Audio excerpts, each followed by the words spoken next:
Bienvenue dans ce nouvel épisode du podcast Connected Mate. Ici, on prend le temps de comprendre l'intelligence artificielle générative. Ouais, ce qu'elle transforme, ce qu'elle révèle, ce qu'elle bouscule aussi. On va explorer ensemble les mutations, les opportunités, peut-être les angles morts. Et on va faire ça dans un ton très libre, peut-être tranchant, toujours curieux. Connected Mate. Vous qui écoutez cet épisode du podcast en ce moment, on l'a enregistré en direct sur TikTok avec les commentaires des personnes qui étaient présentes et puis les réactions. Et puis bien évidemment, on compte sur vous pour vous abonner si vous ne l'avez pas encore fait sur votre plateforme de balado-diffusion préférée ou encore sur YouTube si vous nous écoutez sur YouTube. Pour cet épisode, je ne suis pas venu tout seul. Non, je suis venu avec la sacrée bande de Loulou de Lascar. On commence par Alice, elle est consultante, elle est prof, elle est digital addict écolo, c'est vrai, un peu, elle peut le dire, même beaucoup. Et puis elle jongle avec tout ce qui est dissonance cognitive. Bonsoir Alice, comment ça va ? Salut PPC, bonsoir à toutes et tous. Ravi de t'accueillir à nouveau à bord. On continue avec le deuxième Lascar, il s'appelle Charles Nastorg, c'est un assembleur de bulles et de business. Il travaille dans le business to business, il est communicant, c'est un beau métier. Bonsoir Charles. Bonsoir PPC, quel merveilleux métier, puis surtout d'être là ce soir. Ah bah ça c'est un bonheur. Il nous en manque un, je ne l'ai pas vu arriver, mais il va se signaler, je pense qu'il va nous demander à nous rejoindre, je ne sais pas si vous l'avez vu, c'est l'ami Christian Bellala, mais il va pas tarder, c'est pas grave, on l'adore, c'est tout bon. Nous a rejoint aussi Hubert Kratirov, alors c'est un évangéliste technologique, c'est un enthousiaste digital, il est là pour mettre un œil un peu vif et parfois très créatif. Bonsoir à toi Hubert. Salut, aujourd'hui je vais vous parler de petits sous, des sous. Oh là là, il arrive avec de la money, c'est génial. La fraîche. Ça. La fraîche, génial. Voilà, il n'a pas le message de rejoindre l'ami Christian Bellala. On va essayer de le faire venir, c'est promis. On l'a pas vu arriver. Je regarde, c'est du live, hein. Je regarde dans toutes les invitations, je l'ai pas vu. Voilà, il faudra qu'il se reconnecte, qu'il refasse un coucou, et peut-être qu'on y arrivera. J'espère qu'il sera avec nous ce soir, parce que vous allez voir, lui, il a sa passion pareille, hein. C'est aussi un chef d'orchestre de la protection des données, et par les temps qui courent, c'est très, très, très utile. Allez, on y va, on démarre par la première séquence, c'est ce qu'on appelle le vu, lu, entendu. Et je vais passer le micro à l'ami Charles, ce qui me permettra d'aller recueillir notre ami Christian. Voilà, allez, j'agrandis Charles, hop, il est en première. Charles, qu'est-ce que tu as repéré dans l'actualité sur l'intelligence artificielle ?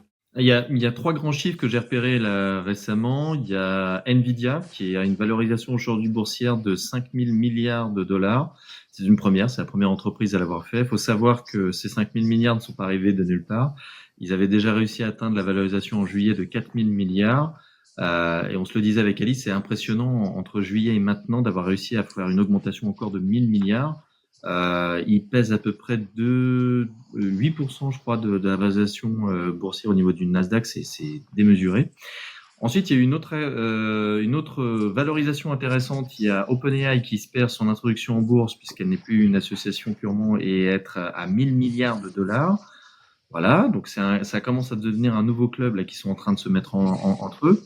Et il y a un nouveau record aussi qui a été battu. Les plus jeunes millionnaires self-made, comme on dit en anglais, à 22 ans, sur une boîte en lien avec l'IA, ils viennent de détrôner quelqu'un un petit peu connu à l'époque, un certain Mark Zuckerberg, qui était à 23 ans le plus jeune milliardaire. Et on voit toutes ces valorisations, ces chiffres qui sont démentiels. Pour information, le marché de l'IA en 2025, l'estimation est à un peu plus de 1500 milliards d'investissements sur le marché.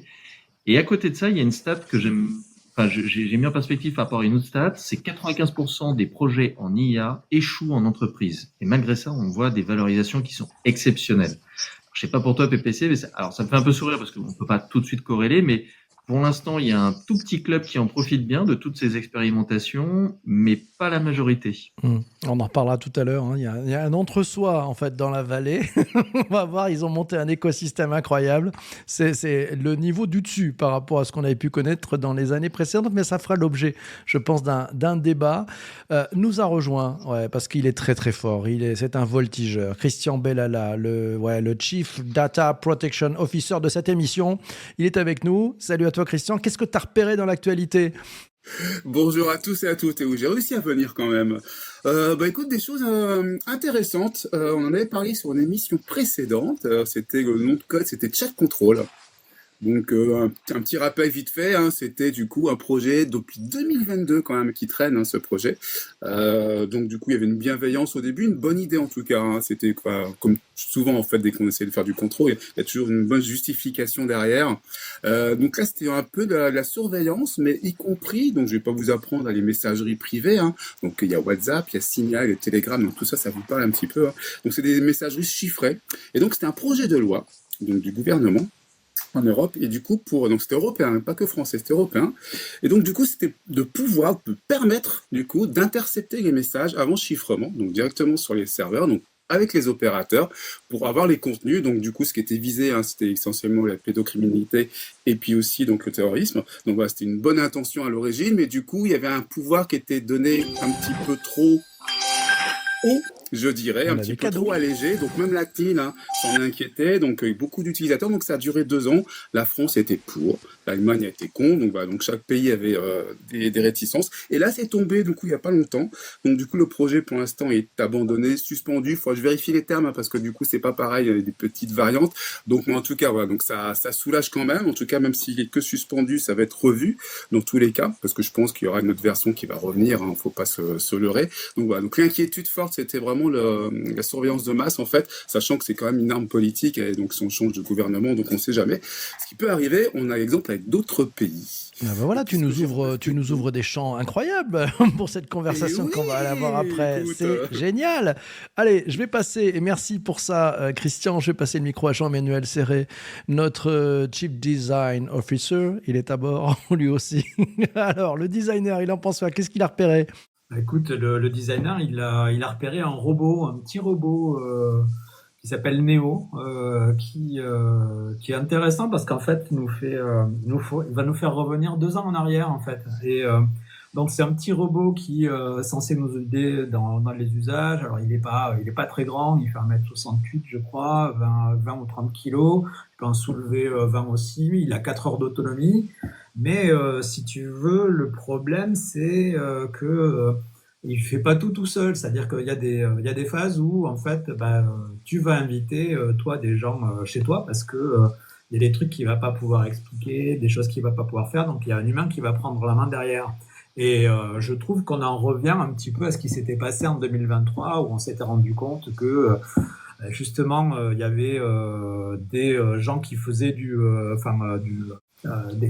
gens des pays d'Afrique ou même de Madagascar qui faisaient du contrat où ils allaient faire du clic, où ils allaient regarder les dossiers, des choses comme ça. C'était un peu les prémices de l'AI et finalement, c'était de la validation. Alors bon, est-ce que la question c'est est-ce que c'est fake it until you make it ou est-ce que quelque part, finalement, l'humain a toujours besoin d'être là au début pour, je dirais, mettre les choses un peu à plat, redresser ce qui va pas, et puis voilà. Donc le débat reste entier. Est-ce que les robots ont besoin des humains? Est-ce que l'humain a besoin des robots? Là, tu ouvres un sujet passionnant. On pourrait faire une émission complète sur le sujet. On va demander. Merci beaucoup. On va revenir dans une deuxième partie un peu sur les rebonds, hein, sur ce que vous avez trouvé les uns les autres pour justement aller plus loin dans le débat, dans les échanges, dans la façon de décortiquer ce qu'on peut comprendre à propos de ces sujets qui manient des technologies, du business, de l'argent et beaucoup d'intelligence artificielle. Pas mal de promesses aussi. Justement, j'ouvre le débat, pas forcément pour les promesses, mais pour des choses très concrètes, parce qu'il nous a dit qu'il allait parler d'argent à Hubert Kratirov, notre technology evangelist. Alors, Hubert. Avant de vous parler de sous, un petit rebond sur le One X, le robot One X de chez OneX, OneX.tech. Il est effectivement entraîné par des êtres humains, mais c'est tout à fait logique. On avait eu la même chose avec Optimus pour la grande soirée de Tesla. Et c'est normal qu'au début, on lui apprenne à passer l'aspirateur, mais une fois qu'on lui aura montré 3 fois comment passer l'aspirateur, il pourra le passer l'aspirateur 3 milliards de fois. Donc, c'est une très bonne chose qu'on les invite. Dans les news que j'ai... Alors, au niveau grappillées pognon, parce ici- que tu m'as pété le conducteur. Tu sais que tu m'as pété le conducteur. D'habitude, on fait les news, après, on fait les rebonds. Mais c'est pas grave, c'est pas grave. Ok, d'accord. Non, pas de d'accord. souci. Je- Pas de je vous souci. parlerai- Alors, je vous au niveau parlerai de l'argent, là, parlons de l'argent. Tout, là. Allez. tout à l'heure, une petite news hyper importante. Google Skills. Google se relance dans la certification de... Il l'avait fait avec Google Analytics, il l'avait fait avec Google Primer. Je ne sais pas si vous connaissiez cette micro-application qui est absolument géniale Ah, pas pour du apprendre le marketing digital. Je l'ai conseillé à des milliers d'étudiants. On s'inscrit sur Primer, on fait plein de petits tests et tout. On gagne des badges et on apprend à se servir du marketing digital. Eh bien, ils viennent de refaire la même chose avec Google Skills. Vous pouvez y aller sur skills.google.com et ça marche hyper bien et vous avez un champ de certification possible du plus simple au plus complexe. Donc ça y est, Google se relance dans la certification et on peut se demander demain s'il vaudra mieux avoir un diplôme de telle ou telle école en 2, 3, 4, 5 ans ou s'il vaut mieux avoir une certification chez Google, une chez Perplexity, une chez OpenAI, une autre chez Meta, une autre chez TikTok, ce qui va garantir à l'entreprise qu'on saura se servir des outils du jour. Moi, je vois plein de professionnels qui ne savent pas se servir de Google Analytics. Je vois plein de professionnels qui ne savent pas se servir d'outils. Et ceux-là, ils sont quasiment gratuits. C'est une dizaine d'euros le certificat. On peut en passer une vingtaine. Donc voilà, c'est un très, très bon outil. Et je vous parlerai d'argent tout à l'heure. Je vous parlerai de business model de l'IA. Et là, on va dépoter sec. Génial. Il nous met le teasing. Hein. Vous êtes obligés de rester, d'écouter. Et vous qui participez en direct sur TikTok, n'hésitez pas à faire des commentaires. Challengeons tout cela.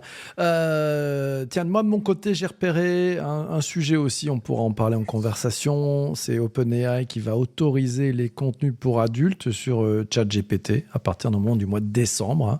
Alors, ça sera pour les utilisateurs majeurs vérifiés. Je pense qu'on pourra en rediscuter avec notre ami Christian. Qu'est-ce que j'ai repéré dans cette aventure-là, dans cette histoire? Que Sam Altman, il promet un ChatGPT qui, le dit-il, sera plus humain, plus chaleureux, on ose espérer. Et derrière cette convivialité se cache peut-être un risque de dépendance affective. Et c'est ça qui, moi, m'a marqué. C'est peut-être cette relation de trop grande proximité qu'on peut avoir avec ces outils.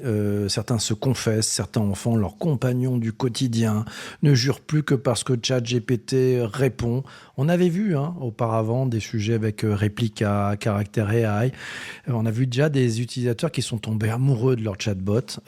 La question qu'on peut se poser est si ChatGPT, en devenant plus humain, redéfinissez un peu ce que ça signifie être humain ou même désirer. Voilà, je laisse ça ouvert et je passe le micro à l'ami Charles Nestor qui a repéré un deuxième sujet encore. Hein. Charles, tu as repéré encore autre chose. Hein. Le browser? Ouais, tout à fait. Je vois que dans le chat, là, ça commence à venir aussi avec quelques C'est bien, annonces ça. assez intéressantes. Je serais intéressé d'avoir le retour d'Hubert là-dessus. Ouais, la deuxième, c'est quelque chose qu'on n'a pas forcément vu venir, mais que les analystes sentaient et voyaient venir. C'est qu'Amazon a sorti des lunettes augmentées à l'IA pour les livreurs, où ils ont effectivement des verres connectés qui leur permettent d'être beaucoup plus efficaces à la fois dans le trajet, la vérification, vous savez, le fameux vous n'étiez pas là, j'ai sonné. Là, en fait, les lunettes d'Amazon, j'ai failli dire les Google Glass, les lunettes d'Amazon vont permettre de finalement apporter encore plus de solutions. Et des lunettes pour les travailleurs, pour les livreurs, qui vont aussi aider les travailleurs dans les usines pour pouvoir mieux collaborer avec les robots. Donc, on sait qu'aujourd'hui, Meta est en train de surfer sur un super succès avec notamment Essilor, un des champions français des verres. Amazon, discrètement, sans faire grand bruit, est en train de rentrer à petits pas sur ce marché. Ils commencent par leurs propres employés. On a vu comment ça se faisait. C'est comme pour le cloud. Amazon a commencé à développer son cloud pour lui-même. On a vu ce que ça donne aujourd'hui. Est-ce que c'est un futur sérieux concurrent pour Meta? Je pense que les années à venir vont nous le dire. Mais déjà, les premières images et les premières applications vont déjà beaucoup plus loin que ce que propose aujourd'hui Meta avec ses lunettes. Ouais, super. On en parlera d'ailleurs. J'ai en stock un épisode où j'ai eu la chance de pouvoir interviewer la directrice générale d'Essilor France à propos de notamment Nuance Audio. Puis on a parlé aussi un peu de Ray-Ban et de toute la stratégie. Ça sera à écouter dans un prochain épisode de Connected Mate. Voilà, ça, je vous mets du teasing. Abonnez-vous si ce n'est pas encore fait pour découvrir cette très jolie interview. Belle pépite, on comprend vraiment tout ce qu'il y a derrière et la stratégie qui est dedans. Merci Charles pour ces infos. Allez, on passe au rebond. Tiens, allez, Hubert, les rebonds. J'étais en train d'écrire à Marie qui nous disait que HubSpot faisait des certifications. Mais n'aurais-je sur pas le oublié inbound Alice, moi? Mais n'aurais-je pas oublié Alice? Mais oui, absolument. Mais j'ai oublié Alice. Et voilà, elle dit rien. Voilà. Moi, je veux rebondir sur Alice. Non, alors tu rebondiras juste un peu après. Attention, parce que là, on est quand même c'est hyper. Bon, Alice, attention, tu es prévenue. À ce qui paraît, si on se fait pas ban un TikTok, c'est qu'on n'a pas fait un. Ouais, un c'est bon- vrai qu'on se un fait bon live, souvent donc, ban d'ailleurs. Rebondis. non, c'est l'effet magique de Mr. Kratirov, je pense. C'est l'effet magique. Alice, qu'est-ce que t'as repéré? Tu nous as repéré un truc si t'as rendu Furax. On y va. Non, pas Furax, pas. Comment dire, de toute façon, l'actu IA, enfin, chaque semaine, il y a tellement de choses à dire. Ce n'est que un des milliers de sujets de l'actu IA. Mais c'était aussi un acteur GAFAM, pour pas changer de mes collègues, rebondir sur une actu qui est parue la semaine dernière sur Microsoft. Alors, à savoir, bon, ça, j'imagine que vous le savez, mais pour recontextualiser, il faut se rappeler quand même que plus de 80% des entreprises utilisent Microsoft 365, entre 79 et 88% selon les stats. Et donc, toutes ces boîtes qui utilisent Microsoft 365 ont d'office accès à Microsoft Viva, même si elles l'utilisent pas forcément. Et donc, je sais pas si vous savez ce que c'est que Microsoft Viva, mais c'est un service qui avait été mis en place début 2021 et qui officiellement servait surtout pour les salariés, pour que ils gèrent mieux leur équilibre pro-perso, leur déconnexion, éviter les burn-out, tout ça. Mais depuis 4 ans, Viva, ça a bien évolué. Ou muté, je sais pas s'il faut réellement parler d'évolution, mais bref, Microsoft Viva intègre désormais un outil qui s'appelle Viva Insight, qui est clairement une plateforme d'analyse comportementale des salariés, d'où ils se connectent, combien de temps, pourquoi faire, etc. Et tout ça, ça se retrouve dans un tableau de bord qui est communiqué ou accessible tout du moins aux managers. Et la semaine dernière, donc vers le 15 octobre, il y a Microsoft qui a annoncé qu'ils allaient rajouter un nouvel indicateur qui permettrait désormais de savoir quelle est l'utilisation de l'IA par leurs salariés, mais pas pour les empêcher ou tout du moins pour réprimander les salariés qui l'utiliseraient trop, mais au contraire pour repérer ceux qui l'utiliseraient pas assez, et donc inciter à une adoption plus large de l'IA. Et donc, on se souvient des précédents lives qu'on a eu, notamment autour de l'IA et l'éducation, où on a beaucoup parlé, beaucoup évoqué la diversité de maturité des écoles, le fait que certaines universités ont mis en place des chartes qui favorisent une utilisation de l'IA réfléchie, ou au contraire que d'autres verrouillent tout et empêchent les étudiants de l'utiliser. Et donc, comment dire, on va se retrouver avec un paradoxe, en fait, pour résumer, avec d'un côté des étudiants à qui, dans certains cas, on interdit ou on limite énormément l'utilisation de l'IA. Ils vont se retrouver du jour au lendemain ou presque dans le monde professionnel où, au contraire, on va plus que les inciter, les pénaliser s'ils ne savent pas et s'ils n'utilisent pas suffisamment l'IA. Voilà, ça laisse quand même ça peut laisser vraiment réfléchir sur, encore une fois, sur l'importance de bien former les étudiants à l'IA et vraiment qui s'en emparent avant de rentrer dans le monde professionnel. Bon, ben voilà, on a une bonne matière. Bon, moi, le truc n'est pas tout à fait nouveau, je pense, mais effectivement, ils vont un cran plus loin puisque ça a démarré en 2021. C'était marrant, c'était juste après la Covid et le début du télétravail. Un peu curieux. Ce type d'outil. De coïncidence, je ne sais pas. Hubert, comment tu réagis, toi qui es prof aussi, qui est un as du digital, de la data, etc. Allez, je te laisse rebondir, si on peut appeler ça sans se faire ban, sur les propos d'Alice. Tenons-nous bien. Oui, non, bien sûr. Le problème avec Microsoft, c'est que quasiment tous leurs produits sont mauvais.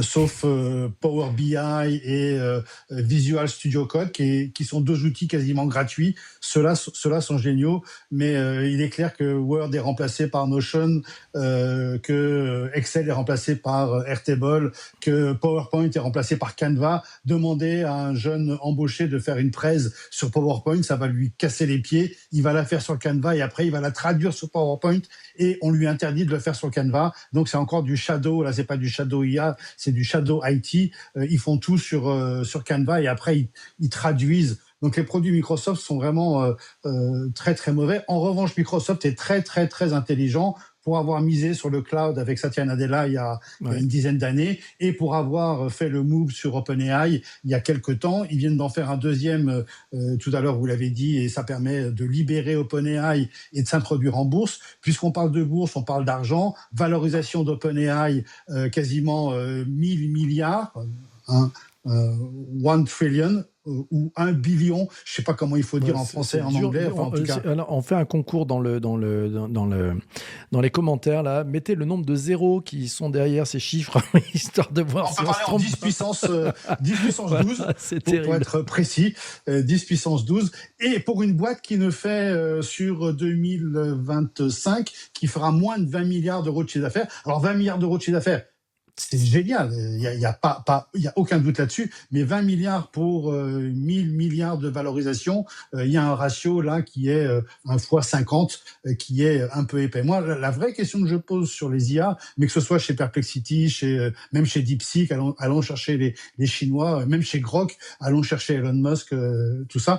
La vraie question que je pose, question d'argent, c'est la question du business model. Quel est le business model des IA ? Le business model du search, c'était clair, c'était la publicité. On vous offre le search et Google rend l'information mondiale accessible à tout le monde. En échange tu payes rien tel produit, en échange de pub. Pour l'IA, c'est en échange d'une cotisation, mais 90% des gens ne la payent pas. En échange d'un abonnement, encore une fois, 80% des gens ne la payent pas.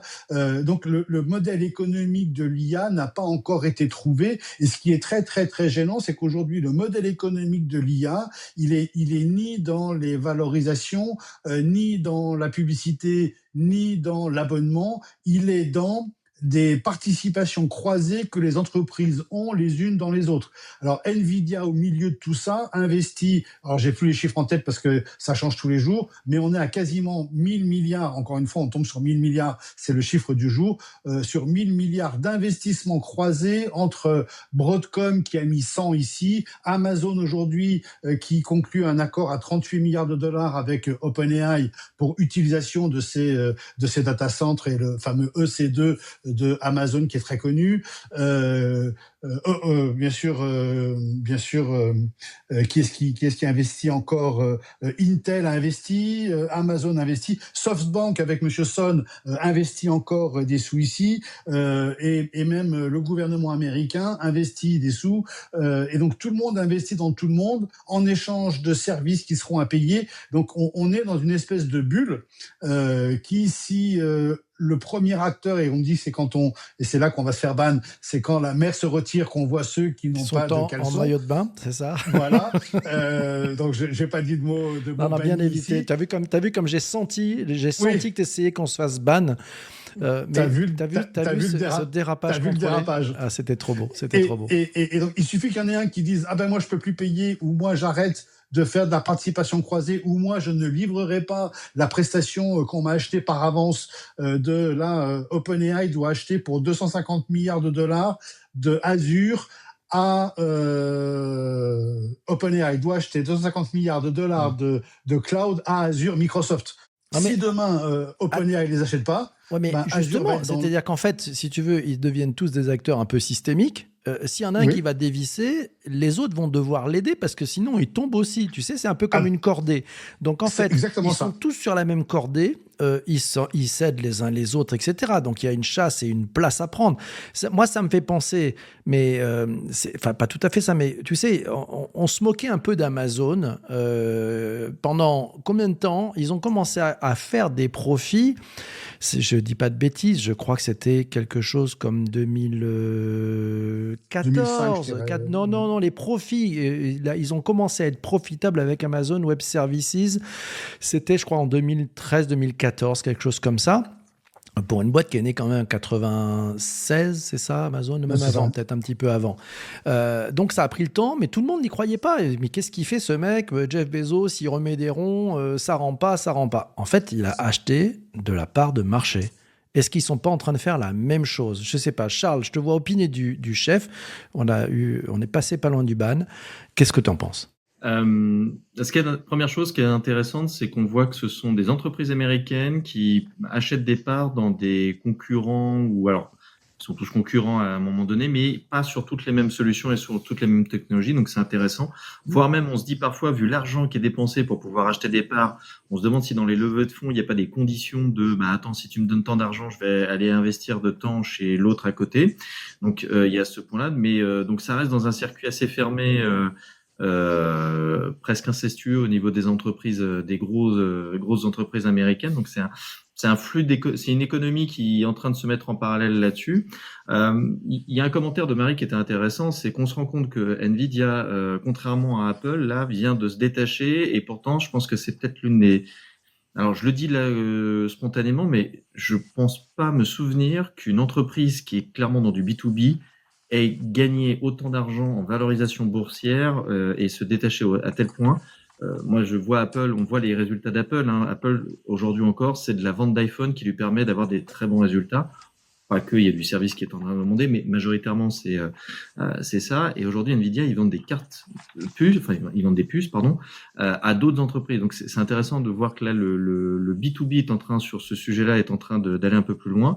Et que dans le B2B, effectivement, les rachats, les parts ou les participations qu'il y a dans les différentes entreprises sont parfois une manière un peu plus légale de pouvoir discuter, de s'échanger des brevets, voire parfois de faire un peu pas d'espionnage, mais d'être un peu au courant en avance des grands plans qu'il va y avoir. Je crois que c'est Elon Musk qui le disait, que parfois, en fait, il allait dans certaines entreprises juste pour anticiper ce qui allait sortir, pour pouvoir se préparer, lui, avec les entreprises qu'il avait, à faire face aux nouveautés, aux innovations. Est-ce que tu crois que on est rentré dans une surveillance massive encore plus forte par rapport à ce que nous disait Alice, cette façon de pouvoir mesurer les gens qui n'utilisent pas, ce qui est quand même un truc un peu dingue. Enfin, on voit à qui profite le crime, si la tentation est de faire ça. C'est ça qu'ils achètent? C'est notre part de côté privatif, oui, la vie privée. C'est la vie privée qui aujourd'hui est en jeu là. Alors plus que la vie privée, parce que on a parlé il y a eu la mouvance du bring your own device, le fait qu'on amène nos téléphones.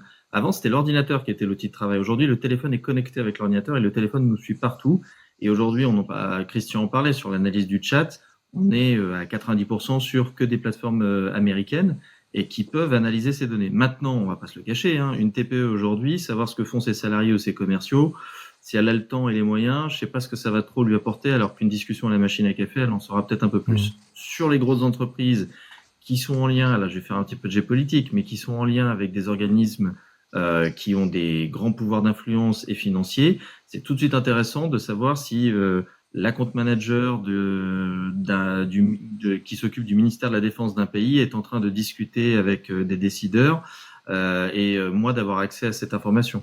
L'autre point en parallèle là-dessus, c'est ce que tu disais, c'est sur la surveillance de ses propres employés. On dit qu'il faut utiliser l'IA, sauf qu'aujourd'hui, c'est un peu, quand on écoute les dirigeants, on a l'impression d'avoir des poulets sans tête qui essaient de suivre une course effrénée et en fait dire mais il faut que vous utilisiez l'IA, il faut qu'on montre qu'on utilise l'IA. Oui, mais là on va rappeler la bonne phrase de Pascal, science sans conscience n'est que ruine de l'âme. À un moment donné, il faut aussi réfléchir et se dire attendez, quelle est la part d'intelligence que je vais avoir et la plus-value que je vais avoir avec l'IA? Si c'est pour me faire un compte-rendu de réunion, bon, si la réunion est un peu longue, pourquoi pas, mais une réunion d'une demi-heure, je pense qu'il n'y a pas besoin d'aller chercher de l'IA et foutre en l'air la planète pour pouvoir me faire un compte-rendu. Et l'autre point, ça rejoint ce qu'on disait tout à l'heure avec les certifications, et ça c'est très intéressant parce que c'est un débat qui est qui est revenu avec le livre d'Olivier Babot et de Laurent Alexandre, l'utilité de l'apprentissage par l'être humain versus je délègue mon intelligence à la machine, à l'intelligence artificielle. On l'a vu aujourd'hui, je suis pas sûr que là, ceux qui nous écoutent se souviennent de plus de 3 ou 4 numéros de téléphone mobile par cœur. Aujourd'hui, c'est le téléphone qui se souvient pour nous des autres téléphones. Qu'est-ce que ça va être demain avec les autres compétences? Est-ce qu'on va continuer de les déléguer et est-ce que les entreprises vont être capables de les analyser tout de suite sans qu'on ait besoin de les déclarer sur notre profil LinkedIn et autres? Allez, on parle des données, de la déclaration. On n'a pas trop entendu Christian Bellala sur ces sujets-là. Il voit ça comment? Parce qu'il y a Miramar qui nous dit à ce stage, c'est de l'espionnage, c'est pas de la surveillance. Il en pense quoi, notre Chief Data Protection Officer? Oh là là. Espionnage, surveillance, sécurité, sûreté, tout ça, c'est des mots qui des fois s'opposent. Ça dépend de quel côté. Donc c'est vrai que Miramar le demande, hein, où est la frontière. Et c'est vrai que du coup, à chaque fois, il y a une frontière, hein, quoi qu'il arrive. Hein, en communication, il y a une frontière entre A et B, de toute façon, entre deux individus, que ce soit une entreprise ou juste des humains. Et c'est vrai que de cette frontière-là, du coup, c'est une interprétation de chacun. Donc c'est vrai que pour certains, ça va être de la surveillance. J'ai besoin de surveiller ce qui se passe, j'ai besoin d'être productif, donc j'ai besoin de savoir. Et c'est vrai que c'est l'information, c'est une donnée perso aussi, donc c'est aussi un nœud de la guerre. Donc c'est de la surveillance. Et puis pour l'autre qui est en face, du coup, c'est de l'espionnage, en fait, tout simplement. Et si l'autre en face veut me surveiller par rapport à mon activité, du coup, je vais dire que c'est de l'espionnage. Donc c'est vrai, où est la frontière? Du coup, la frontière, il y en a plus, en fait, parce que là, ça va super vite sur les données. Et c'est vrai que là où c'est très grave, vous l'avez dit tous, là, juste avant, hein, c'est que là, c'est vraiment des données personnelles et des données sensibles. Pas que forcément personnel, mais c'est vrai que du coup, c'est vraiment le nœud, en fait, c'est l'or, en fait, c'est carrément de l'or à l'état pur et qui est utilisé par toutes les entreprises. Et c'est vrai que tout ce que j'ai entendu, là, ça me fait penser à une nouveauté, là, qui est apparue il y a pas longtemps, justement, dans les nouveautés IA. C'est l'agence pour la haute autorité de santé qui a sorti avec. Donc, c'est un guide pratique avec 4 guidelines, avec 4 mots-clés, tout simplement. Et ça rejoint ce que disaient donc du coup Alice, Hubert et Charles, en fait, et je pense que je trouve c'est bien leur acronyme, en fait, les 4 mots-clés, c'est avec, AVEC, donc c'est 4 mots-clés qui commencent par A, V, E et C, donc c'est apprendre, vérifier, estimer et communiquer. Et donc je trouve que ces 4 mots-là sont importants, donc apprendre, il faut apprendre à travailler avec les machines, donc là du coup ça se passe à toute vitesse, on l'a dit. Et donc j'ai adoré la remarque de Charles, hein, des poulets sans tête, mais j'ai l'impression d'en voir plein. Pourtant, on n'a pas les mêmes couloirs, mais je pense que du coup, on a les mêmes qui doivent courir en visio, ils doivent se partager les têtes. Mais maintenant, je ne vais voir que ça en visio Teams, évidemment, parce qu'on utilise Microsoft. Donc, je vais voir que ça, en fait, des poulets sans tête courir. Donc, voilà, mais alors, on n'apprend pas et puis on vérifie pas. Et puis, on n'estime pas du tout. On mesure pas, en fait, la pertinence de l'intégration des parcours. Donc, ça, c'est ce que veut dire estimer. Et puis, communiquer, on communique pas, en fait. Hormis, il faut utiliser, c'est ce que disait Charles, et c'est ce que j'entends aussi, en fait, y compris de manager, de direction. Il faut utiliser l'IA. C'est comme avant, il fallait faire un contenu en VR, en 360, le big data, il fallait à tout prix aller sur un mot-clé. Là, il faut utiliser l'IA. Et des fois, le projet, j'ai l'impression que le brief, c'est il faut utiliser l'IA. Et c'est vrai que là, il y a un gros risque parce que toutes nos données, qui sont vraiment le cœur de tout, on sait pas où. Mais c'est vrai qu'Hubert l'a très bien expliqué tout à l'heure et Alice aussi, on sait pas où sont les données là. Ouais, allez, c'est vrai. Tiens, Alice, justement, tu réagis comment? Parce que là, bon, on a vu avec le Viva Insight, machin, tu crois qu'ils vont trouver un moyen de mesurer les poulets sans tête dans les réunions ou pas? Le fait que je partage vraiment tout ce qui a été dit, ça fait des années qu'on entend dire que les data c'est le pétrole du web, etc. Et clairement c'est la valeur, mais ça me fait penser un petit peu même au CRM des entreprises qui essayaient d'accumuler un max de données, mais en fait à l'exception de quelques entreprises qui savaient réellement s'en emparer et les utiliser, en fait il y a beaucoup d'intentions et pas toujours beaucoup d'actes derrière. Et ça me fait penser aussi, il y a beaucoup de sujets, qui sont entremêlés dans tout ce qu'on a dit là. Le fait que voilà, la sécurité, la liberté, il y a toujours où commence l'un, où s'arrête l'autre. Et c'est vraiment super intéressant. Et il y a beaucoup effectivement de boîtes qui mettent IA partout. Maintenant, il faut qu'il y ait absolument IA pour qu'une boîte se vende. Comme à une époque, il fallait qu'il y ait tirer quelque chose, ou qu'il fallait parler de métaverse ou d'NFT pour être bankable. Mais là, on a ouvert 10 000 portes, mais c'est ou même quand on parlait de la bulle, les valorisations des entreprises par rapport, ou le fait que c'est complètement, que ces boîtes-là, ces gros GAFAM & Co, ils sont tous entremêlés les uns entre les autres. Enfin, on a ouvert tout plein de portes et plein de sujets passionnants. Bon, merci beaucoup. Tiens, Charles veut rebondir, je le vois, opiner du chef. On y va, Charles.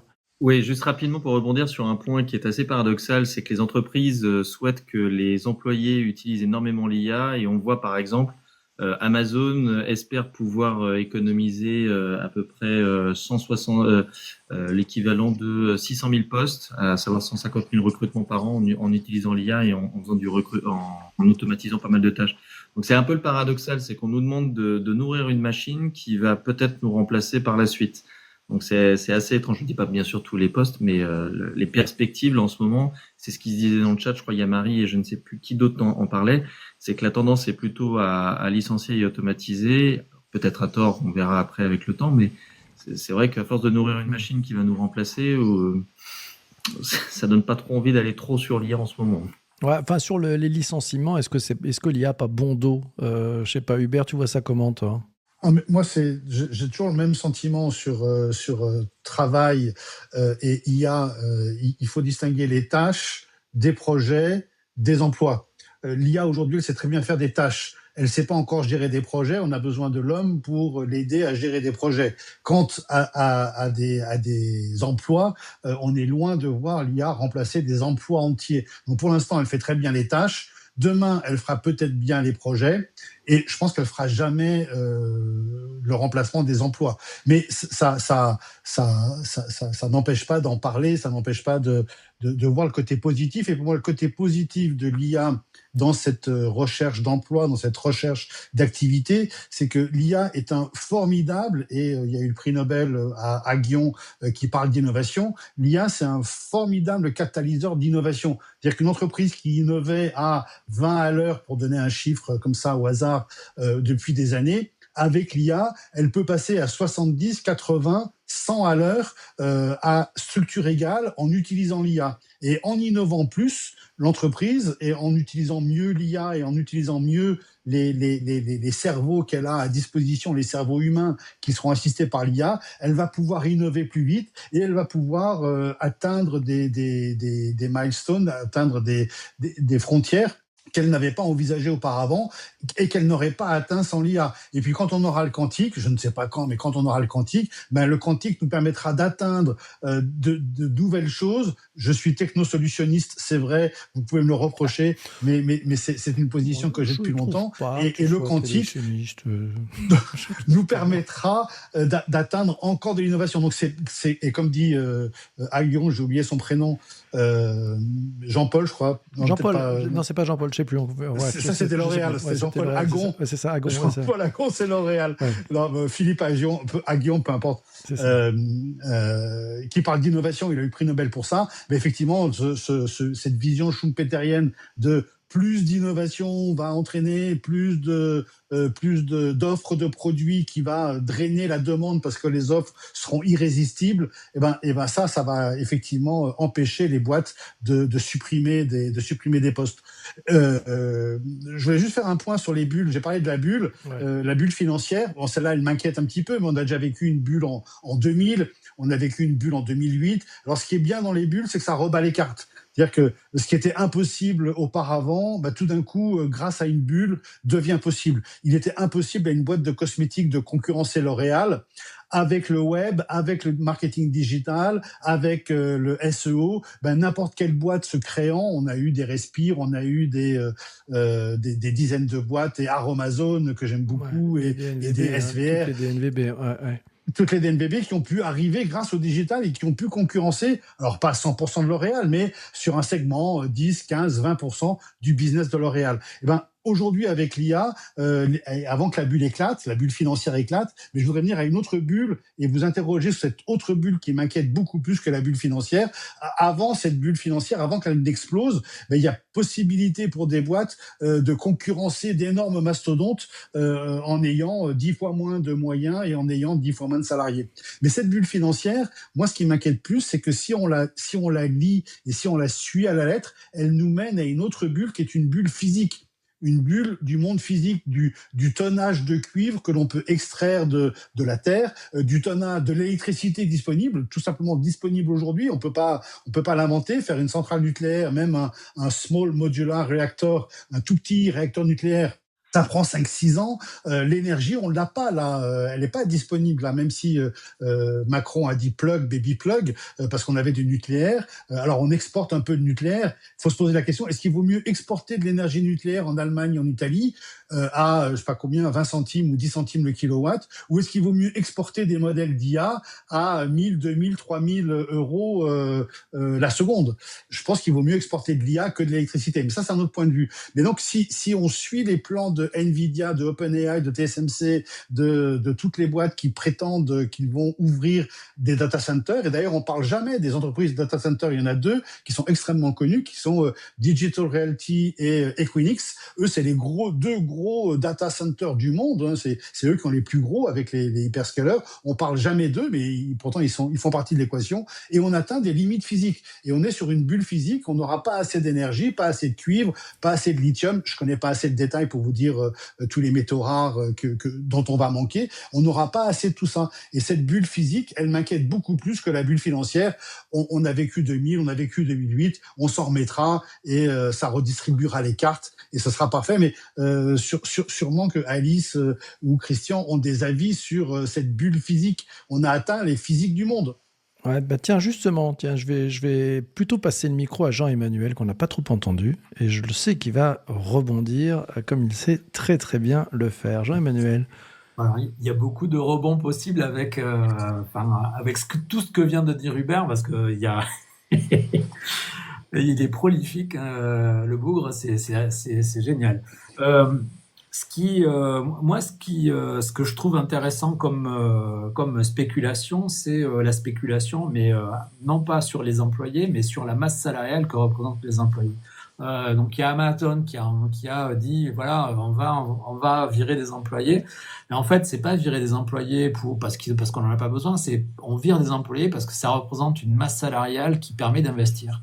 C'est-à-dire qu'aujourd'hui, je trouve quand même, jusqu'où va aller on peut se poser des questions parce que bon, alors est-ce que ce sont des élucubrations de journalistes ou une pensée de fond? Mais si on en arrive à se dire on va tailler dans les croupières pour pouvoir investir un petit peu plus, je pense que la marée va se retirer très bientôt et qu'on va voir les claquettes, quoi.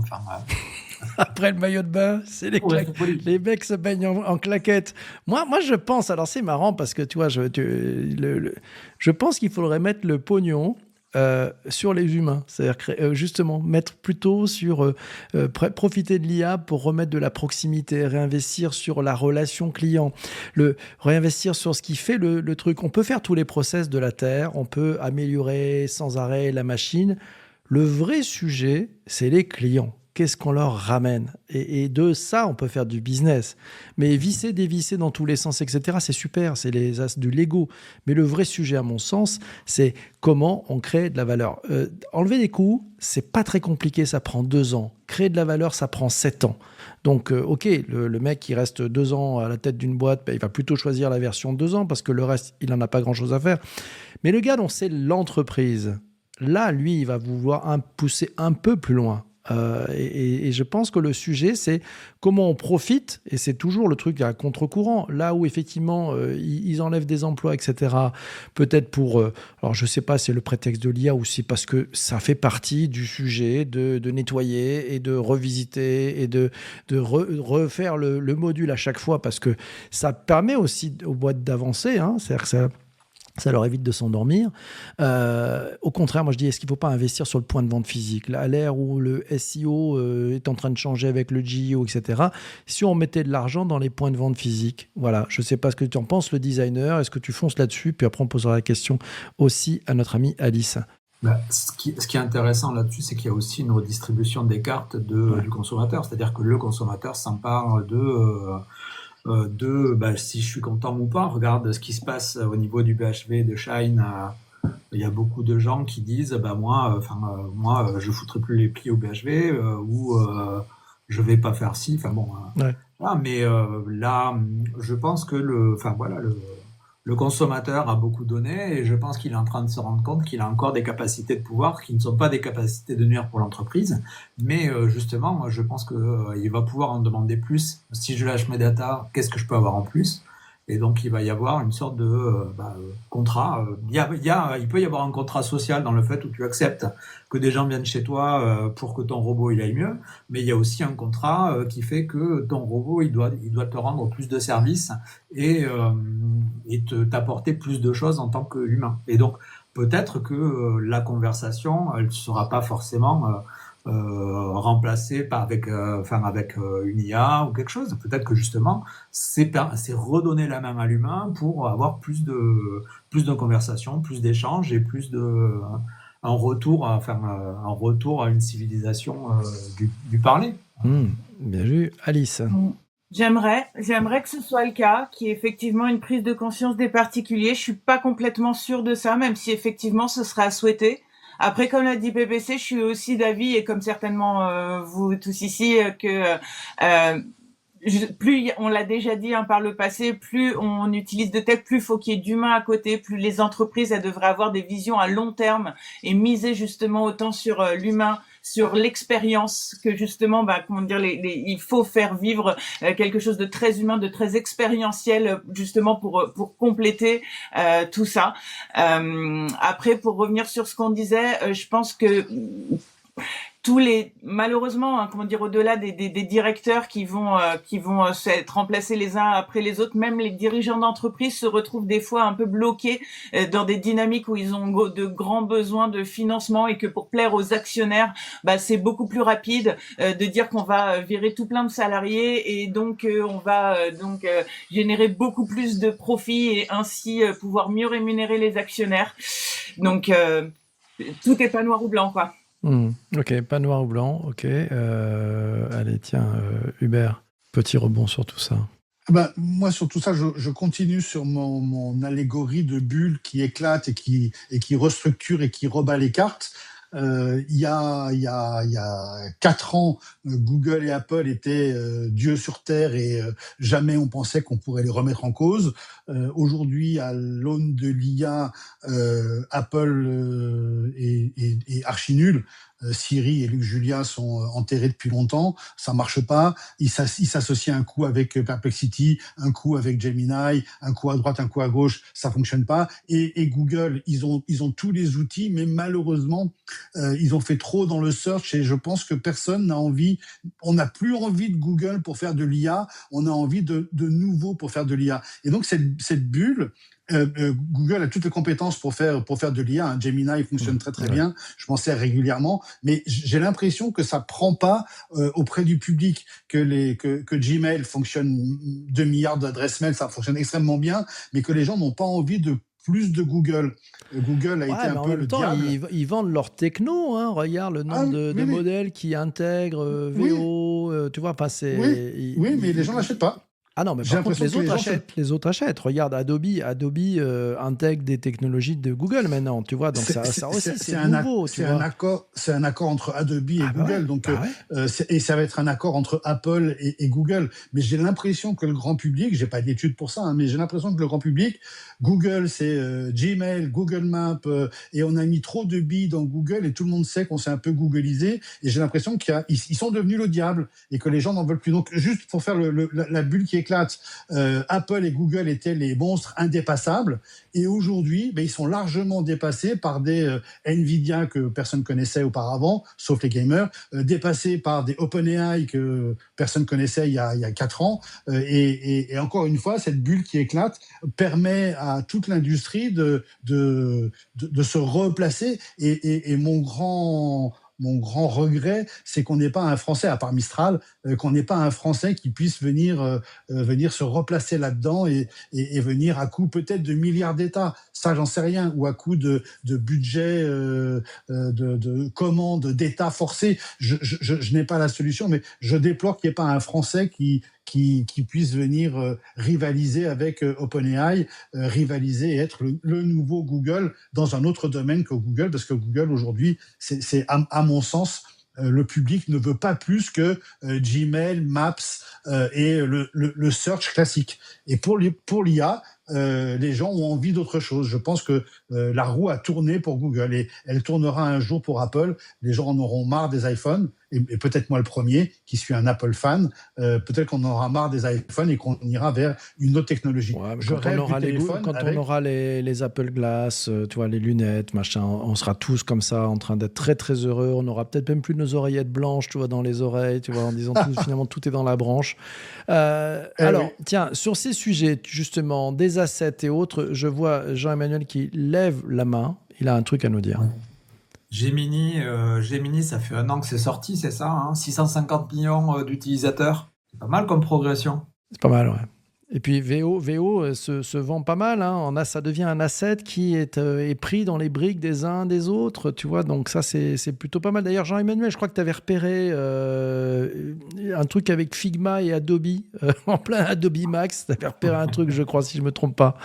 Ouais, il y avait, je crois que c'est Wavy qui a été racheté par Figma et donc en fait ils ont annoncé le rachat en plein Adobe Max.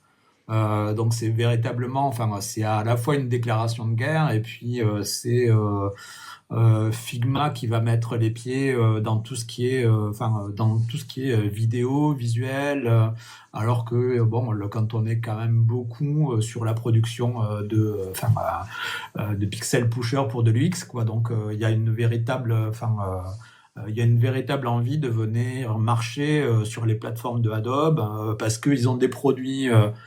Ils ont des produits diversifiés que Adobe n'a pas, notamment FigJam, qui moi je trouve que c'est véritablement l'élément qui manque à Adobe, c'est-à-dire un truc qui permet de gérer les choses. Enfin bon, ça c'est un peu un avis personnel. C'est vrai que le FigJam n'a jamais, quand Apple l'a sorti, sa version de FigJam native sur iPad, sur iPhone, etc., on s'est tous dit rest in peace Figma, et notamment FigJam. Et en fait, non, ils sont toujours là. Et ils accélèrent, et ils ont mis de l'IA. Donc Figma est encore dans le match big time, non, comme dirait l'autre. Qu'est-ce que tu en penses ? Carrément. Ça, je pense qu'ils vont évoluer parce que je pense que véritablement, l'application va leur permettre de rentrer de plein pied dans une sorte de... Et donc, il y avait Ati qui en parlait aussi de ce que Affinity a fait, c'est-à-dire en mixant... Affinity a sorti une nouvelle appli qui mixe à la fois la mise en page, tout ce qui est retouche et les courbes, tout ce qui est l'équivalent d'Illustrator. On a tout ça en un seul truc. Et moi, je pense que Figma va peut-être se rapprocher de quelque chose comme ça, ou alors il va y avoir des add-ons qui vont peut-être permettre de mixer des choses. Alors, je sais pas trop. J'ai pas trop vu ça, mais pour l'instant, mais moi, j'avoue que je suis. Il y a beaucoup de gens qui sont un peu dépités de payer 78 € par mois pour Adobe. Après, quand on ramène au jour, ça fait 50 centimes par jour, tu as une vingtaine de logiciels. Bon. Ouais, et des outils de plus en plus pointus, précis. Voilà. Bon, c'est un budget, c'est sûr que c'est un budget. Mais enfin, bon, quand c'est son métier, finalement, je pense que tu peux créer beaucoup plus de valeur que le coût de 50 centimes d'euros tous les jours. Enfin, j'espère que tu arrives à... Voilà, donc ça fait partie. Mais bon, c'est peut-être plus pour des gens dont c'est le métier, en fait. Et peut-être pas pour faire joujou dans un coin, faire 3 visuels. Voilà, donc je pense que c'est vraiment un super sujet.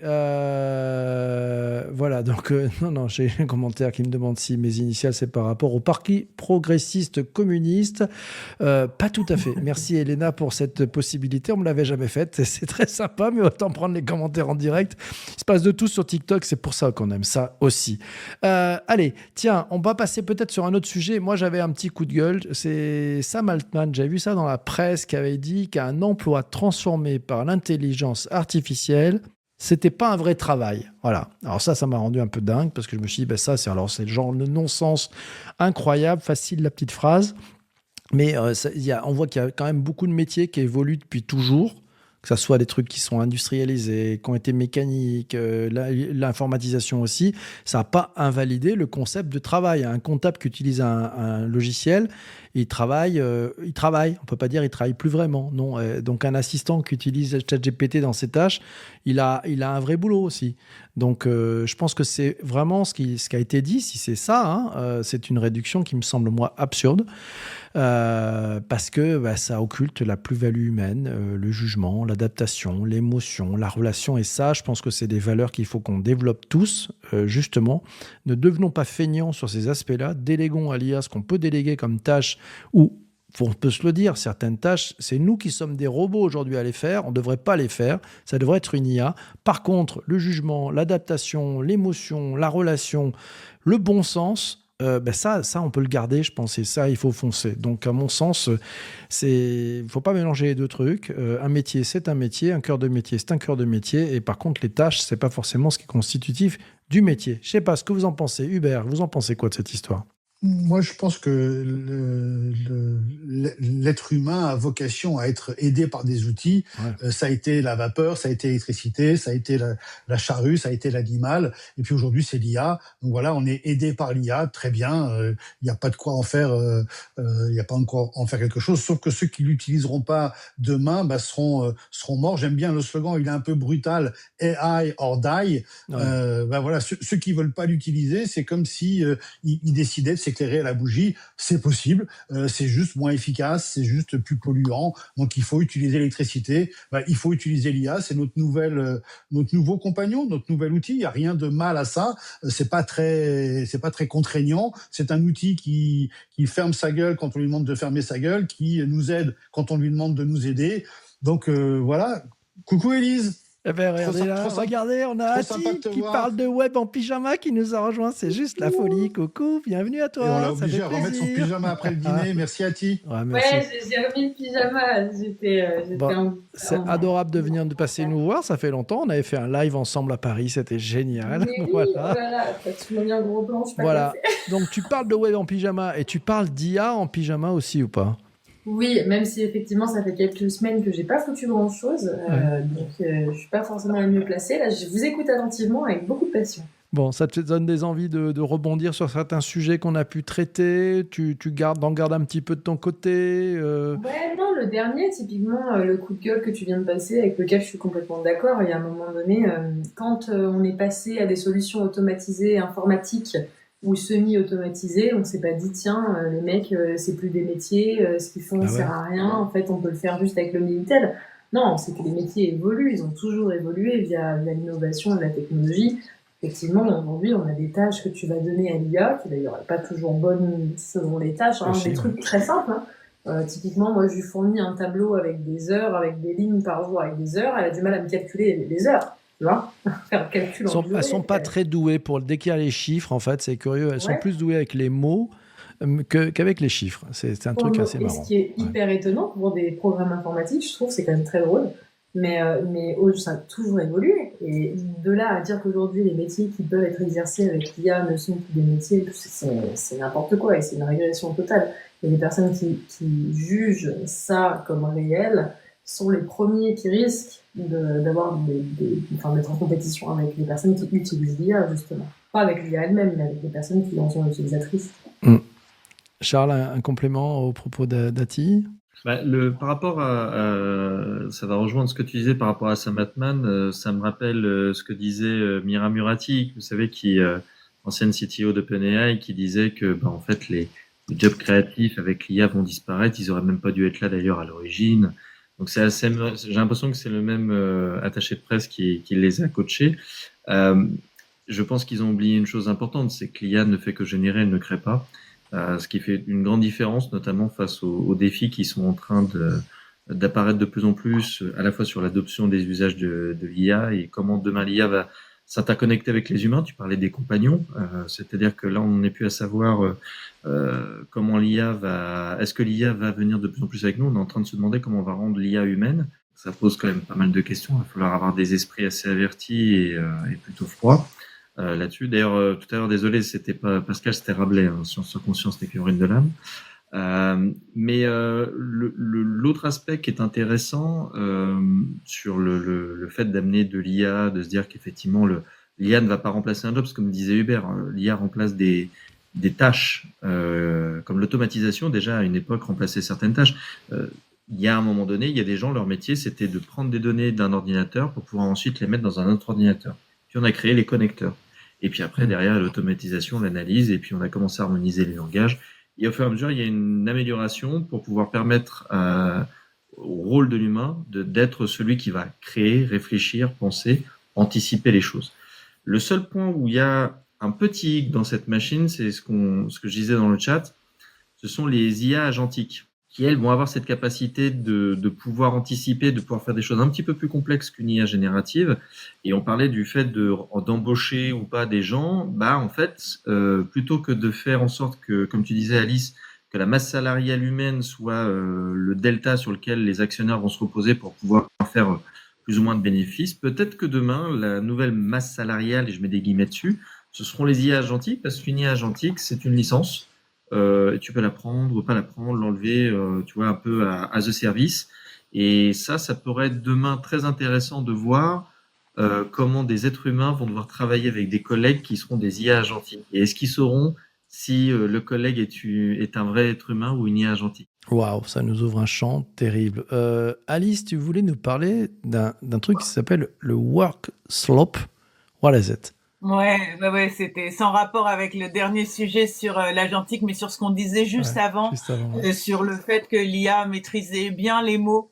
Et il y a un mot qui circule pas mal en ce moment, c'est le work slope.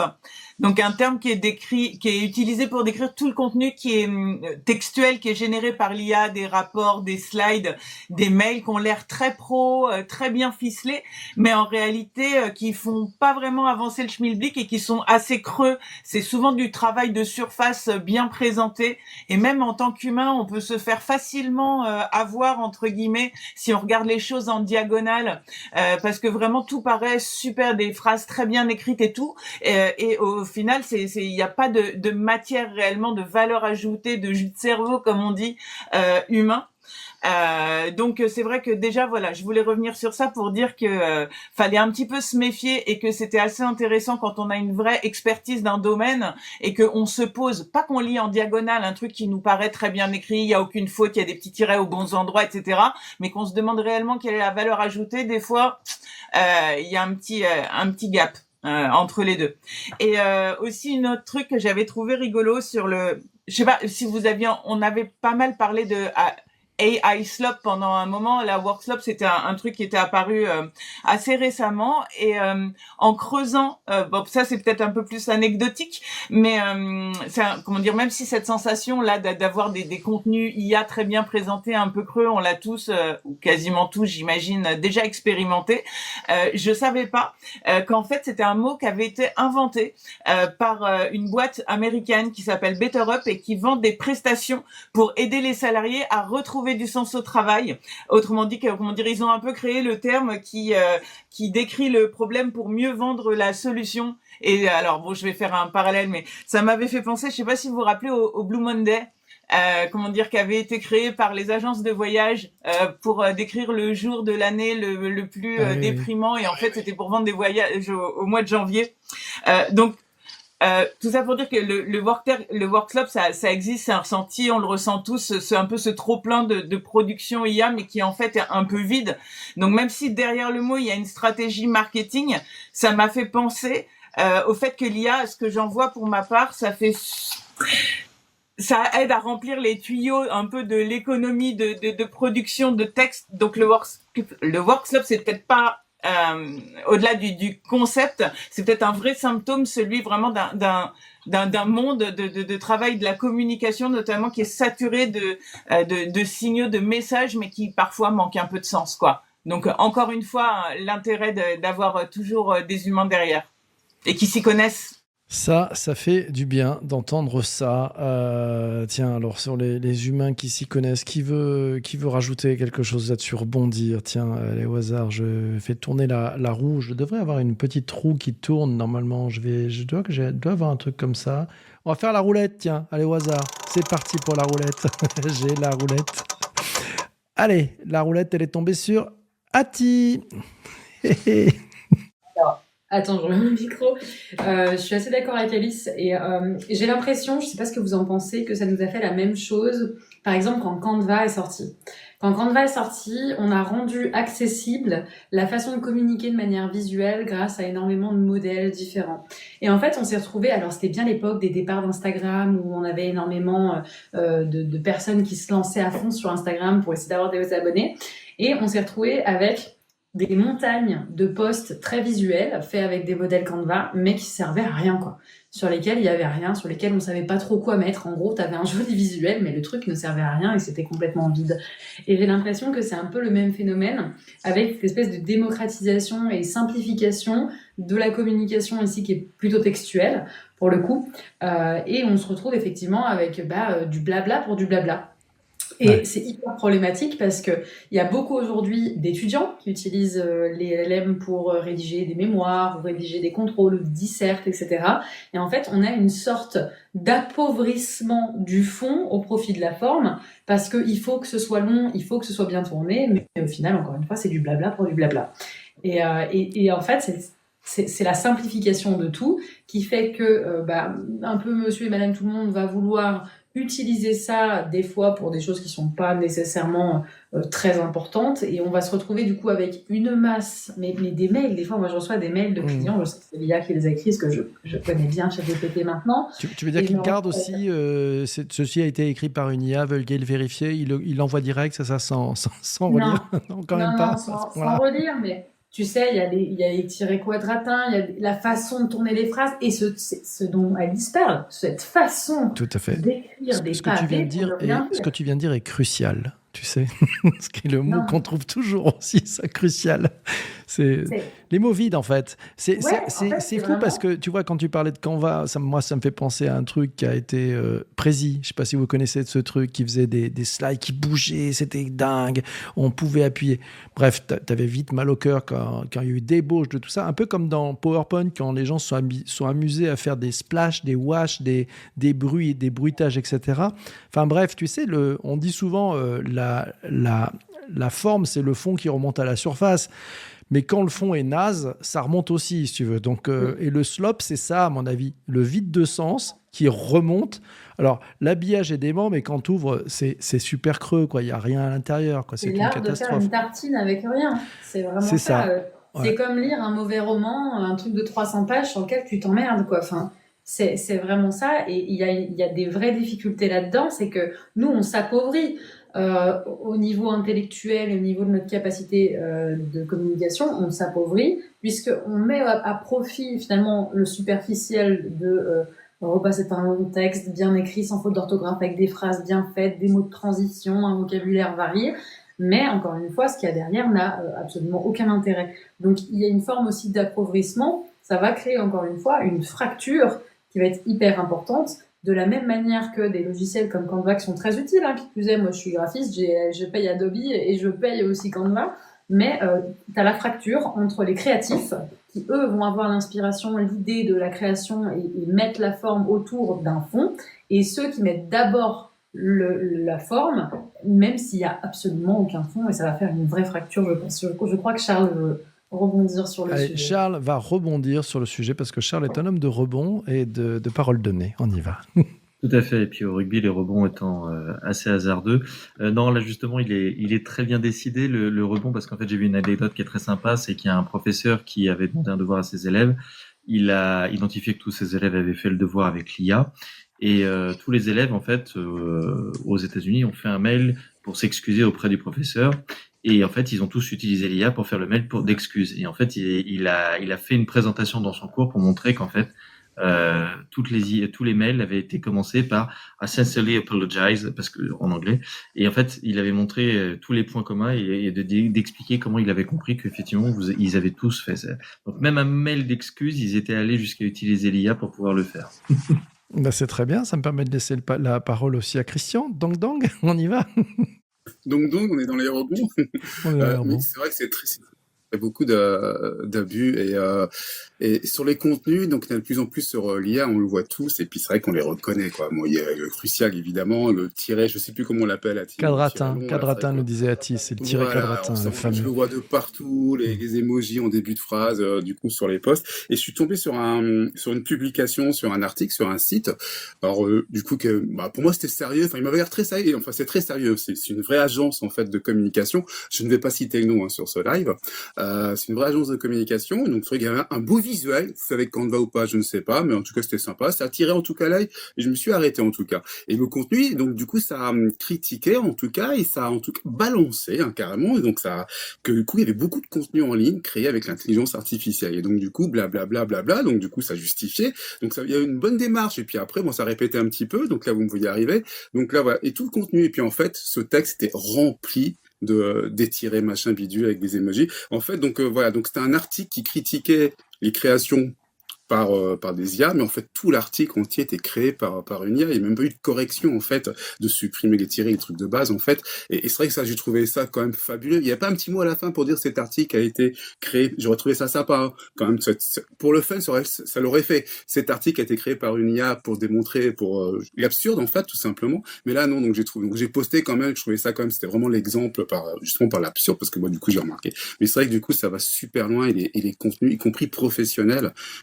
Donc il y a pas les courriels qu'on reçoit, mais c'est vrai que du coup même en public, LinkedIn, c'est vrai que du coup là c'est de l'IA de partout et il n'y a pas de sens en fait, on tourne en rond. Ouais. Alors, je lisais justement un truc qui disait qu'en entreprise, il y avait de plus en plus de contenu qui était créé par l'IA, donc qui n'était pas forcément relu, qui servait de contenu, qui était repris par d'autres et qui avait tous ceux qui reprenaient, en fait, perdaient un temps de dingue parce qu'il fallait qu'ils détricotent pour comprendre si c'était fake ou pas fake.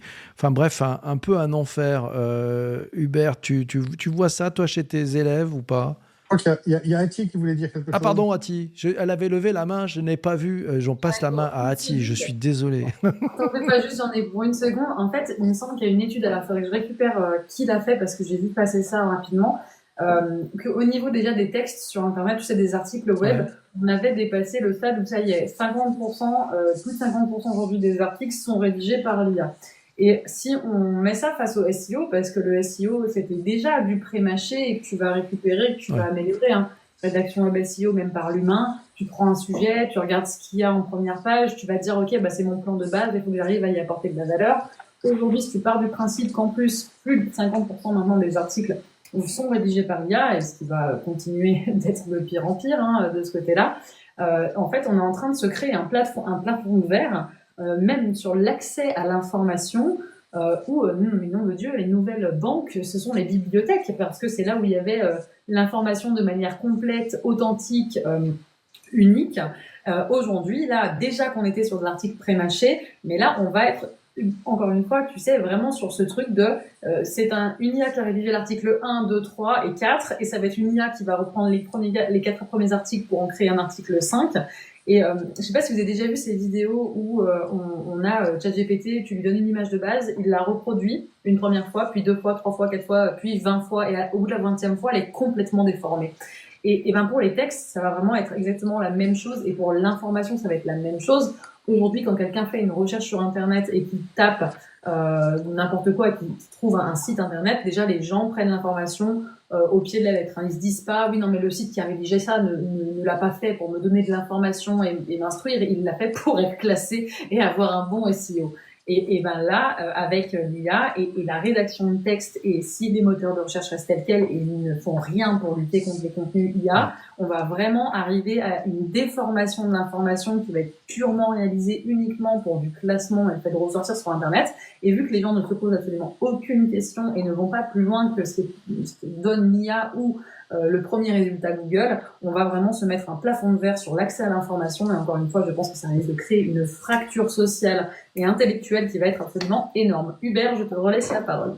Merci à tous. C'est encore une bulle qui va éclater, c'est une bulle informationnelle, mais puisqu'on parle d'IA... C'est une boule puante, celle-là, c'est une boule puante. Une bulle puante, mais il n'y a pas vraiment de bonne IA et de mauvaise IA. Je pense que c'est des rencontres que l'on fait il y avait une citation d'Edouard Baird, mais il y a des auteurs très connus qui citent ConnectedMate, qui mettent pas leur nom en première page, qui le mettent en dernière page et qui utilisent l'IA pour les assister à écrire leurs bouquins, ce qu'on fait tous. Et puis il y a des abrutis qui font des robinets d'eau tiède.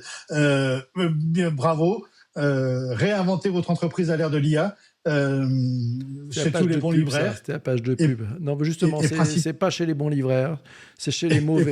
C'est chez les mauvais, voilà. Et principalement Amazon. Tu es le Shein de l'édition. Ouais, je ne sais pas. Ah non, là, c'est moche de faire ça. Franchement, c'est pas ça. Alors ça, c'est un coup bas.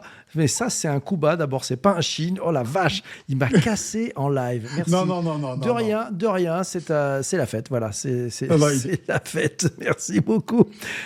À qui je repasse la parole là? Je suis sans voix. C'était. Je vais finir sur. Il y a pas. Fini quand même. Je suis pas chien. J'ai fini. C'est sympa. C'est sympa, PPC.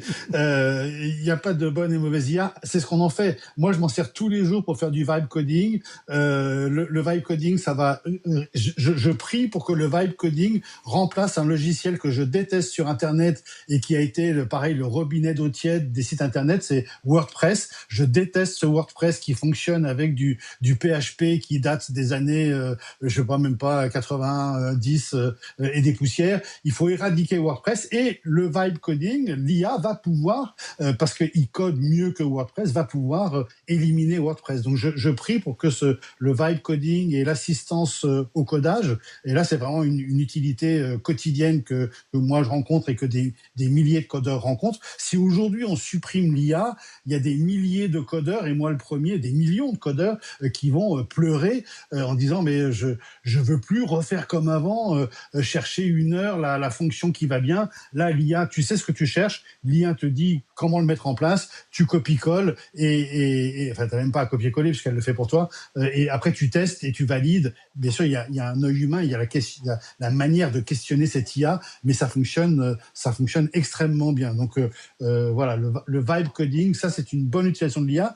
Et Ati parlait de SEO. Moi, j'ai tout un sujet qu'on pourrait éventuellement aborder tout à l'heure si on a un peu de temps. On n'aura pas de temps. Tout un sujet sur le GEO, le SEO. Ah bah ouais, le GEO, super. Est-ce que c'est que la visibilité, en fait, on va remplacer la position 0 qui sert plus à rien parce que les gens cliquent pas, par la visibilité globale, par du branding, par de l'identité. C'est un retour à l'ancienne publicité avec des mannequins physiques, des slogans inventés par des hommes. Qui voilà, vont faire on en revient sorte avec de l'humain, avec des vrais morceaux d'humain à l'intérieur. Voilà, c'est ça qui est bien. Voilà, et ça, c'est la visibilité globale. On parle plus de SEO. Le SEO est mort, le GEO. On fera un sujet sur le GEO. Il y a d'ailleurs un très très bon épisode du podcast Comptoiria de Nicolas Guillon où il a invité un garçon formidable qui parle du GEO. On le comprend complètement. Puis dans les mates, on a Karine Abou qui est spécialiste, qui est à Miami, qui est spécialiste du sujet. On pourra peut-être l'inviter un jour pour faire une émission sur ce sujet. Allez, on avait promis de laisser la parole à Charles. On va laisser la parole à Charles. Alors Charles. Oui, je voyais dans le commentaire, juste pour revenir rapidement, il y a, comment s'appelle-t-il, Manuel qui disait à quand le cocktail explosif IA, informatique, quantique et robotique. Dis-toi qu'aujourd'hui, Google est pas loin de le faire puisqu'ils ont enfin utilisé une machine quantique avec un algorithme qui a été 13 000 fois plus rapide que des supercalculateurs pour pouvoir travailler sur des nouveaux médicaments ou des nouveaux matériaux. Et là, on parle d'une application concrète de l'utilisation d'une machine quantique.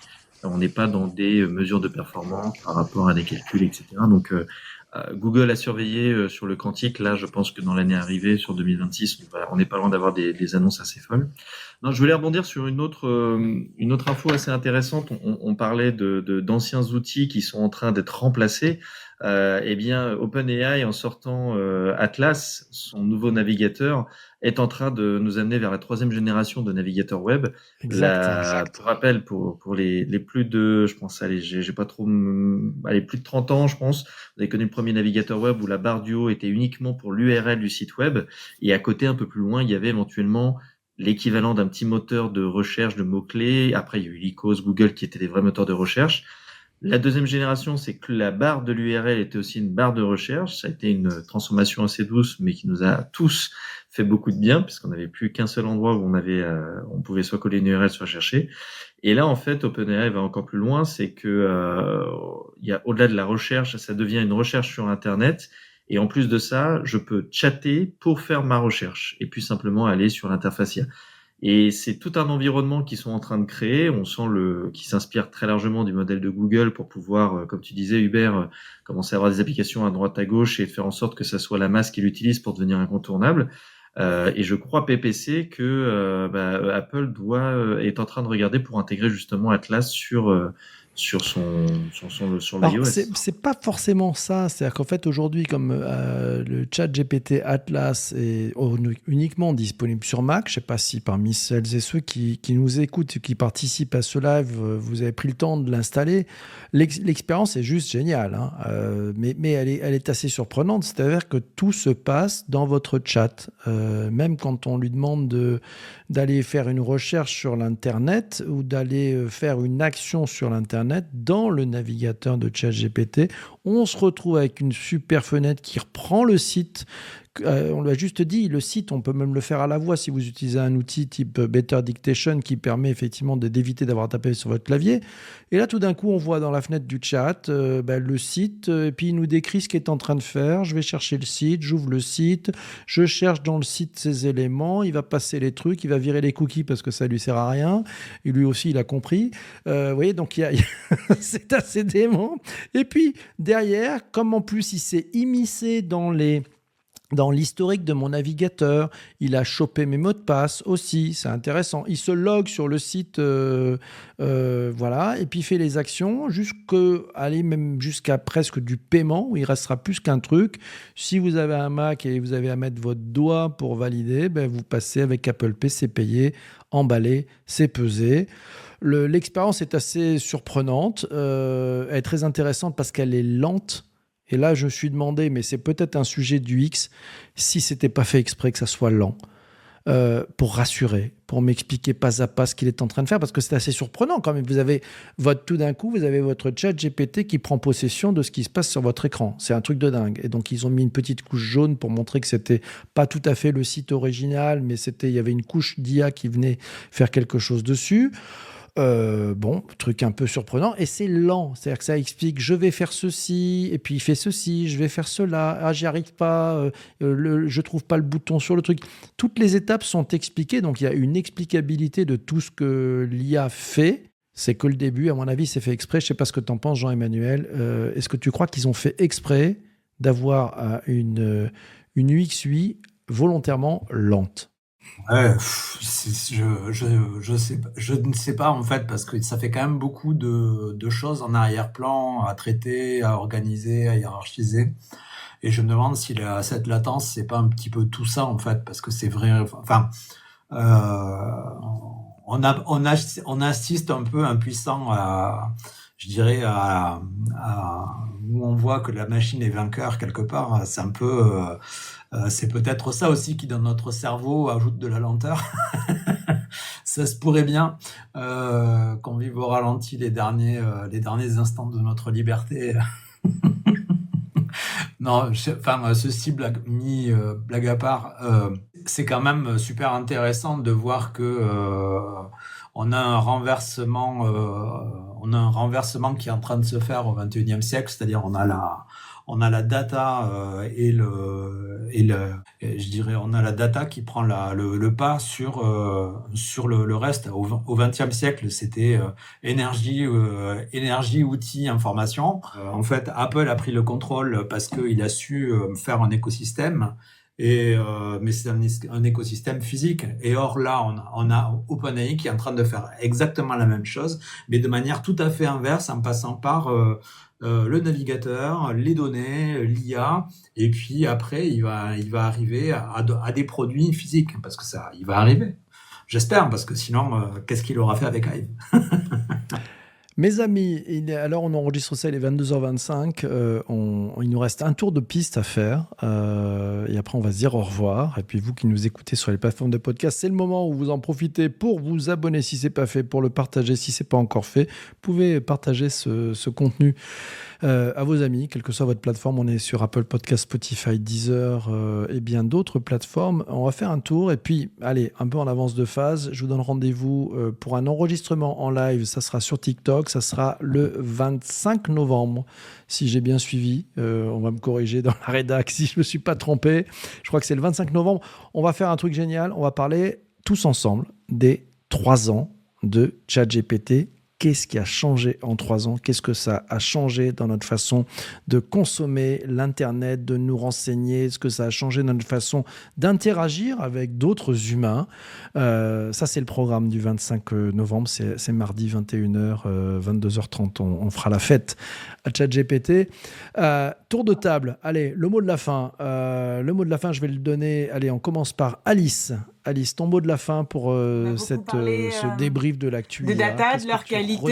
On parlait, pour rebondir sur Jean-Emma, sans faire mal, Catlette, tu disais que, à une autre époque, un autre siècle, c'était tout ce qui était énergie qui pouvait faire être les mesures d'ajustement, pas les mesures d'ajustement, mais faire être une grosse variable. Et je pense que, ça va toujours être le cas. Et que là, on va commencer peut-être, surtout avec l'IA qui est mis dans les mains d'un très grand nombre de personnes, et donc il va mobiliser beaucoup de serveurs, beaucoup d'énergie. On va peut-être se rappeler qu'on est dans un monde, comme on dit, fini, et que justement ça va être une nouvelle problématique. On voit la Chine qui travaille énormément à une énergie plus propre, les US aussi, et que justement c'est peut-être l'énergie qui va nous rappeler à la réalité si les humains sont pas capables de le faire. Ok, merci beaucoup Alice pour ce point. Je vais passer le micro à Hubert. Si j'y arrive. Ton mot de la fin, Hubert. Alors, mot de la fin, très simple. L'IA est notre nouveau client. Notre site internet doit parler à l'IA et elle doit parler bien sûr aux êtres humains, mais on doit parler à l'IA pour que l'IA parle à nos clients, pour que nos clients nous contactent humainement. Si on ne sait pas parler à l'IA, si on fait pas de l'IA un de nos clients, un de nos personas, on aura du mal à toucher les vrais clients qui nous payent et qui ont des rapports humains avec nous. Donc l'IA, c'est notre client. Ok, super. Enfin, moi, je pense que le client, c'est le client. Et puis après, à nous de parler à nos clients comme on aimerait, sur ce qui les intéresse vraiment. Et là, l'IA saura prendre cette data parce que c'est ça que vont chercher nos clients. Mais on en reparlera, je pense, dans des épisodes sur le GEO, le GEO, là, le truc qui remplace le SEO, nouvelle génération. Allez, Christian, ton mot de la fin, cher ami. Oh, punaise. Ah ouais, c'est pas facile, je sais. Hubert et Alice, c'est vrai que du coup, ouais, faut prendre en compte en fait dans la chaîne clientèle l'IA parce que c'est vrai qu'on n'a pas le choix et c'est vrai que la planète elle souffre. Donc moi j'espère que du coup l'IA va pas prendre le dessus parce que j'ai vu des petits commentaires qui faisaient des clins d'œil là-dessus, mais c'est vrai que à force là c'est un peu l'humain qui détruit la planète. Donc j'espère qu'on va pas laisser la main aux machines comme dans les films de fiction qui du coup vont trouver légitimement que c'est nos soucis qu'il faut nous exterminer, mais c'est vrai que là du coup c'est de la fiction, mais on n'en est pas loin parce que si on continue à suivre, quand je vois des idées comme tu disais tout à l'heure où j'étais aussi un petit peu outré, c'est un peu le terme de Sam Altman par rapport à ce qu'il disait par rapport aux salariés, là du coup on peut tomber sur un dirigeant qui dit oui mais finalement c'est pas que juste les virer, il faut les mettre à part, donc c'est vrai que c'est un peu dangereux en fait de laisser faire la machine, donc faut garder l'humain en premier. Ouais, bon, je pense qu'ils ne nous mettront pas tous au placard parce que de toute façon, ils ont besoin aussi qu'on ait de l'argent pour payer. Parce que sinon, ça ne marche pas, cette histoire. Et on ne se laissera pas faire. On ne se laissera pas faire. Ouais, on ne se laissera pas marcher dessus, c'est promis. Allez, Jean-Emmanuel, ton mot de la fin, mon ami.